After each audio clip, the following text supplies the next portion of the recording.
ரஜினி மனைவியாக நடிக்க வைப்பதாக கூறி பணம் பறிக்க முயற்சி, மலையாள நடிகை வேதனை. ரஜினிகாந்த், ரம்யா கிருஷ்ணன் உள்ளிட்டோர் நடித்த ஜெயிலர் படம் சூப்பர் ஹிட் ஆனதை அடுத்து அதன் இரண்டாம் பாகம் இப்போது உருவாகி வருகிறது. சன் பிக்சர்ஸ் தயாரிக்கும் இந்த படத்திற்கு அனிருத் இசையமைக்கிறார். நெல்சன் திலீப்குமார் இயக்குகிறார். இதன் படப்பிடிப்பு சென்னையில் கடந்த 10ஆம் தேதி தொடங்கியது.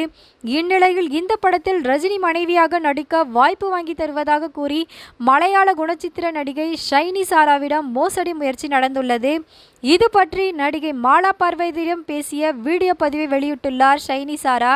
அதில் ரஜினிகாந்தின் மனைவியாக நடிக்க நீங்கள் தேர்வாகி இருக்கிறீர்கள் என்று எனது வாட்ஸ்அப்பில் செய்தி ஒன்று வந்தது. அதை நம்பினேன். பிறகு உங்களிடம் நடிகர் சங்க உறுப்பினர் கார்டு இருக்கிறதா என்று கேட்டார்கள்.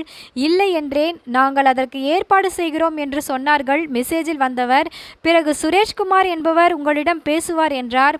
2 நாட்கள் கழித்து சுரேஷ்குமார் என்பவர் சேலை அணிந்து வீடியோ காலில் வரும்படி கூறினார். நானும் சென்றேன். பார்த்துவிட்டு நீங்கள் ரஜினிகாந்த் மனைவியாக நடிக்க தேர்வாகி விட்டீர்கள் என்றார். முதல் பாகத்தில் ரம்யா கிருஷ்ணன் நடித்திருந்தாரே, பிறகு என்னை எப்படி நடிக்க வைப்பீர்கள் என்று கேட்டேன். உங்களை இன்னொரு கதாபாத்திரத்திற்கு தேர்வு செய்துள்ளோம் என்று கூறிவிட்டு நடிகர் சங்க உறுப்பினர் கார்டுக்காக ரூபாய் 12,500 அனுப்புமாறு கேட்டார்.